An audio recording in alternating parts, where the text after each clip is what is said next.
मेरा एक शुरू से एक आवाज़ था कि मुझे मधुपुर में 5 काम बताएं। इनका 5 काम बता दीजिए, एक काम बता दीजिए। सिर्फ इसका ब्लॉक से दलाली चलता है, उगाही चलता है, थाने से उगाही चलता है, पूरे एडमिनिस्ट्रेशन से उगाही चलता है। ये सिर्फ करप्शन से ही घेरा हुआ आदमी है और करप्टेड आदमी है। इनको सिर्फ पीसी से छोड़ करके और कुछ नहीं चाहिए। 56 महीने के बाद सिर्फ 4 महीना ये हमें मैया योजना दे रहा है। दिसंबर में देखिएगा उसके फॉर्म में लिखा है केवाईसी करना। इनका केवाईसी नहीं, इनका ही केवाईसी हो जाएगा। झारखंडी और झारखंड के सभी वर्ग के लोग समझ गए हैं कि आप सिर्फ महीना 2 महीना के लिए ही आप लुभाने वादे करते हैं, 5 साल में एक भी काम नहीं करते हैं। मधुपुर विधानसभा से एक बार फिर से भाजपा ने यहाँ के प्रत्याशी गंगा नारायण सिंह को टिकट दिया है उपचुनाव के बाद।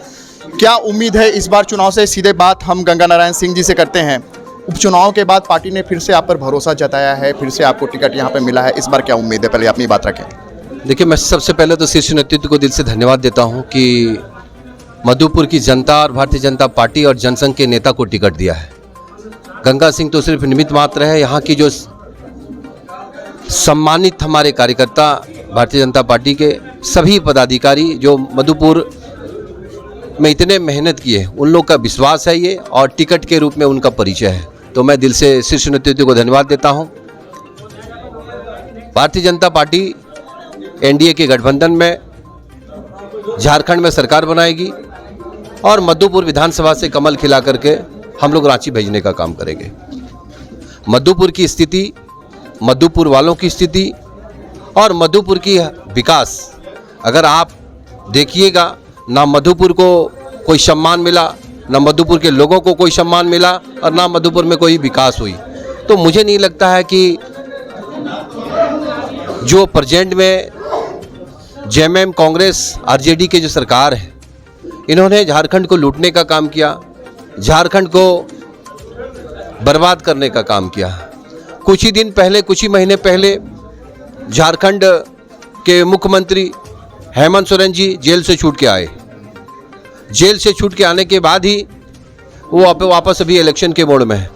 और जनता उनसे पूछना चाहती है कि आप जेल किस विषय से गए थे? झारखंडियों के हित के लिए गए थे या अपने परिवार के लाभ में गए थे? ये चीज़ पूछेंगे।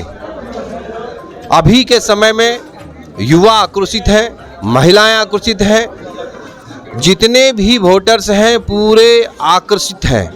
क्यों? क्योंकि 2019 में उसने जो वादा किया था, जो उनकी मैनिफेस्टो था 19 में, कि जो बेरोजगारी भत्ता युवाओं को, जो पढ़े लिखे युवा थे, ग्रेजुएशन, पोस्ट ग्रेजुएशन की जो किए थे, उनके लिए भत्ता की बात की थी कि 5,000 और 7,000 देंगे। दिया क्या? दिया नहीं। महिलाओं की चूल्हा सम्मान राशि 2,000 बोला था, दिया क्या? दिया नहीं।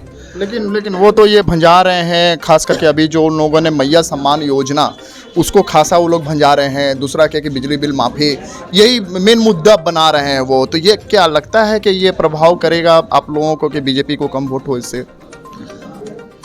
सबसे पहले जब सरकार बनती है, 19 में सरकार बनी, सरकार ने जितने वादे किए उसी वादे के मुताबिक लोगों ने वोट दिया था।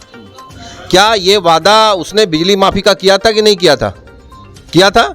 तो ये 5 साल उसको लग गया बिजली माफ़ी में। आपको मालूम होगा सब जगह गांव-गांव में कैंप लगे, न जाने कितने गरीबों को कितने तकलीफ से उसको पैसे भी भरने पड़े, उनको अनाप शनाप उनको क्या बोलते हैं इंटरेस्ट पे करना पड़ा।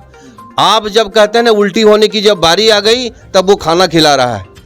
मैया सम्मान योजना की बात करते हैं तो मैया सम्मान योजना की बात उसने कब किया? 56 महीने लग गए उनको बात करने के लिए। 5 साल की सरकार बनी, 5 साल में 56 महीना उनको इम्प्लीमेंट करने के लिए लग गया। तो ये जनता जानती है, मैया सब भी जानती है, बहनें सब जानती है कि 56 महीने के बाद सिर्फ 4 महीना ये हमें मैया योजना दे रहा है। दिसंबर में देखिएगा उसके फॉर्म में लिखा है केवाईसी करना। इनका केवाईसी नहीं, इनका ही केवाईसी हो जाएगा। तो क्या ये चुनावी ढकोसला था सिर्फ ये? बिल्कुल 100% चुनावी ढकोसला है। जब भारतीय जनता पार्टी ने गोगो दीदी का योजना लाया तो इमीडिएटली इसने 1,000 से 2,500 कर दिया। आप मुझे बताइए इनका नियत कहाँ साफ था? अगर भारतीय जनता पार्टी ने कहा कि मैं गोगो दीदी योजना दूंगा, 2100 का पर मंथ हमारे माता बहनों को मिलेगा और 11 तारीख को मिलेगा, तब जाकर के इसने क्या किया? इमीडिएटली जाकर के वो इसको इम्प्लीमेंट किया।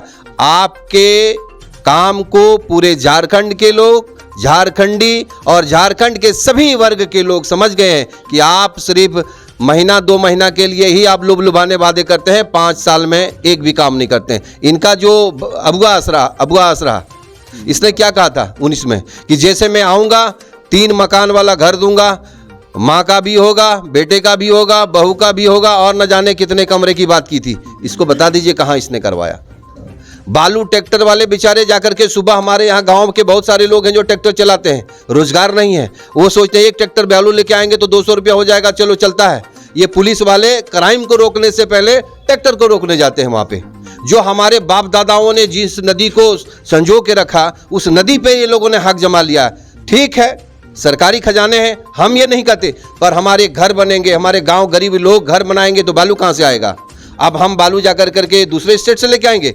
मेरे घर से बिहार, बंगाल और बांग्लादेश तक जाता है बालू। चलिए ठीक है, पिछला उपचुनाव में काफ़ी कम अंतर रहा था आपके हार का, इस बार क्या उम्मीद है और क्या लगता है कि कितना अंतर होगा इस बार? मैं आज भी हफीज को चैलेंज करता हूं, हफीज एक बार यहां हाथ रख के कह दे कि मैं इलेक्शन जीता हूं। चीटिंग करके जीतना, बेईमानी करके जीतना, ये बेईमानी करके जीत सकता है, तंत्र प्रचंड सब लगा के, शासन प्रशासन लगा के जीता इसने। मैं आज भी उनसे कहता हूं कि तुम एक बार आकर के पब्लिक कह दो कि हाँ मैं इलेक्शन जीता हूं। ये सब जानते हैं गंगा सिंह इलेक्शन हारा नहीं है, भारतीय जनता पार्टी इलेक्शन हारा नहीं है, भारतीय जनता पार्टी का एक भी कार्यकर्ता इलेक्शन नहीं हारी है। हारी तो वो है जिसने 5 साल बेईमानी करने के रहने के बाद भी उसने गरीबों का और लोगों का काम नहीं किया। हम तो 5 साल लोगों के बीच में हैं। आप जनता से पूछें तो 5 साल में एक दिन ऐसा नहीं जो मैं जनता के बीच में नहीं हूं। कार्य ऐसा होना चाहिए। आप देखिए वो लोग जब जा रहे हैं तो गांव में उनको सवाल कर रहा है। आप एक आश्चर्य बताता हूं, मैं एक मुस्लिम गांव में गया था तो मुझे ही हाफिज बोल रहा था, मैं ही हाफिज हूं, मैं ही मंत्री हूं। अब बताइए, ये सिर्फ और सिर्फ लोगों को बेवकूफ बनाया। मैं मधुपुर के हमारे सभी लोगों से पूछना चाहता हूं, मेरा एक शुरू से एक आवाज था कि मुझे मधुपुर में 5 काम बताएं। इनका 5 काम बता दीजिए, एक काम बता दीजिए। सिर्फ इसका ब्लॉक से दलाली चलता है, उगाही चलता है, थाने से उगाही चलता है, पूरे एडमिनिस्ट्रेशन से उगाही चलता है। ये सिर्फ करप्शन से ही घेरा हुआ आदमी है और करप्टेड आदमी है। इनको सिर्फ पीसी से छोड़ करके और कुछ नहीं चाहिए। जनता देगी जवाब, बड़े अंतर से जीतेंगे। बिल्कुल जनता देगी जवाब, और हर वर्ग के लोग तैयार हैं, इनको जवाब देंगे। और हेमंत बाबू को भी जवाब देंगे कि आपका सही जगह जहां 3 महीना था वहीं जाएंगे। और हफीज को बोलेंगे कि भैया अब राजनीतिक में आपका काम नहीं है, थोड़ा आप शरीर बनाओ और जाकर के अपना व्यायाम करो। गंगा सिंह फिट है, वो मधुपुर विधानसभा देखेंगे, भारतीय जनता पार्टी देखेगी। चलिए, ये थे हमारे साथ भाजपा के प्रत्याशी मधुपुर से, अपने जीत को लेकर के पूरी तरह से आश्वस्त दिख रहे हैं। हालांकि देखना ही दिलचस्प होगा कि मधुपुर की जनता जो है ये जीत का ताज जो है किसके सिर पर पहनाती है। कैमरा पर्सन रोहित के साथ मैं रणनीश कुमार, स्पीड न्यूज, भारतवर्ष।